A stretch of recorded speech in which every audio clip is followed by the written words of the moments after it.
అకాల వర్షాలు మోందా తుఫాన్ కారణంగా పంట నష్టపోయిన రైతులను ఆదుకోవాలని డిమాండ్ చేస్తూ తెలంగాణ రైతు సంఘం ఆధ్వర్యంలో నల్గొండ జిల్లా మిర్యాలగూడ సబ్ కలెక్టర్ కార్యాలయం ఎదుట ఆందోళన నిర్వహించారు।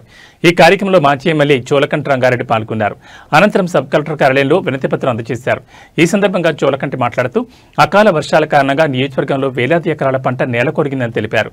రైతులు ఎన్నో కష్టాలు పడి పంటలు సాగు చేసుకుంటే ప్రకృతి వైపరీత్యాల కారణంగా తీవ్ర నష్టాలు వస్తున్నాయని అన్నారు। ఎకరానికి 40,000కు పైగా పెట్టుబడి పెట్టారని ఇప్పుడు అకాల వర్షాలతో పంటంతా దెబ్బతిందని అన్నారు। నల్గొండ జిల్లా వ్యాప్తంగా సుమారు పంట నష్టపోయిన పంటలకు ఎకరాకి 30,000 పరిహారం ఇవ్వాలని ప్రభుత్వాన్ని కోరారు। క్షేత్రస్థాయిలో వ్యవసాయ అధికారులు పర్యటించి పరిశీలించాలని, పంట నష్టం అంచనాలు రూపొందించి రైతులను ఆదుకోవాలని సూచించారు। తడిసిన ధాన్యాన్ని రైస్ మిల్లర్లు కొర్రీలు పెట్టకుండా కొనుగోలు చేయాలని కోరారు।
చేతికి వచ్చేటువంటి సమయంలో ఎక్కడికి వెళ్ళినా కూడా 30-35% వరి పంట మొత్తం కూడా నేల కొరిగి ఇవాళ మొత్తం గింజలన్నీ కూడా నానిపోవటం అనేది జరుగుతూ ఉన్నది।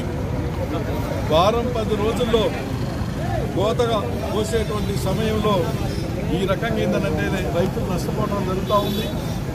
రెండో వైపు పత్తి కూడా కాటన్ నల్లబడి కొంత దెబ్బతినటం అనేది జరుగుతూ ఉన్నది।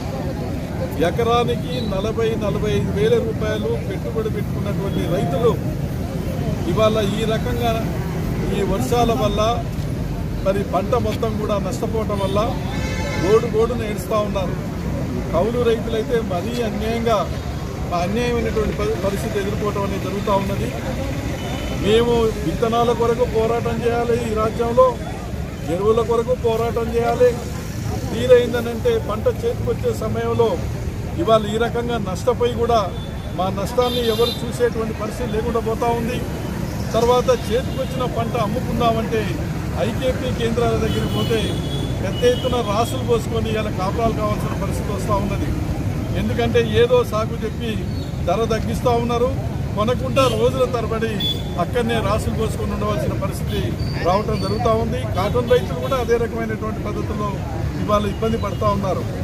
ఇప్పటి వరకు అధికారులు కానీ ప్రజాప్రతినిధులు కానీ ఇంత నష్టం జరుగుతున్నా కూడా, రైతులు ఇంత ఆవేదన చెందుతున్నా కూడా ఒక్కరంటే ఒక్కరు వచ్చి గ్రామాలకు వచ్చి ఈ నష్టపోతున్నటువంటి పంటలను తీసే పరిస్థితి లేదు। రైతులని ఆదుకుంటామని ధైర్యం చెప్పేటువంటి వాళ్ళు లేరు, అధికారులు చేయటం లేదు। ఇక ప్రజాప్రతినిధులు అయితే ఎక్కడున్నారో అర్థం కావటం లేదు। ఎమ్మెల్యేలు, మినిస్టర్లు, ఎంపీలు అందరూ జూబ్లీ హిల్స్ ఎన్నికల చుట్టూ 3 పార్టీల వాళ్ళు తిరుగుతూ ఉన్నారు। కాంగ్రెస్ వాళ్ళు, బీజేపీ వాళ్ళు, టీఆర్ఎస్ పార్టీ వాళ్ళు।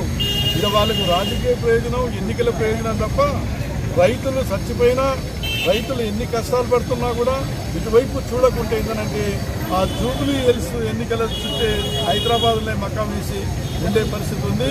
అయ్యా ఒక్కసారి మీరు 2-3 రోజులైనా కనీసం అధికారులైనా ప్రజాప్రతినిధులైనా గ్రామాలకు రండి, పంట ఎక్కడెక్కడ నష్టం జరిగిందో ఆ నష్టపోయిన పంటలన్నీ పరిశీలించండి, పత్తి రైతుల దగ్గరికి రండి, వరి రైతుల దగ్గరికి రండి, ఐకేపీ కేంద్రాలు ఏ విధంగా అక్కడ కొనుగోలు చేస్తారో చూడండి, సీసీఐ కేంద్రాల్లో ఏ రకంగా పత్తి కొనుగోలు చేస్తారో చూడండి. ఎక్కడ పోయినా కూడా న్యాయమైనటువంటి పరిస్థితి ఉంది తప్ప రైతులకు న్యాయం జరిగే పరిస్థితి లేదు. పంటల బీమా పథకం ఎక్కడ అమలు కాదు. ఇలా ఎకరానికి 40,000 పెట్టుబడి పెట్టి ఇలా పంట ఈ రకంగా నష్టపోతే చేసినటువంటి అప్పులు ఎట్లా తీర్చాలి, మా కుటుంబాన్ని ఎట్లా కట్టుకోవాలని చెప్పేసి గోడున రైతులు ఏడుస్తూ ఉన్నారు. రైతులుగా మేము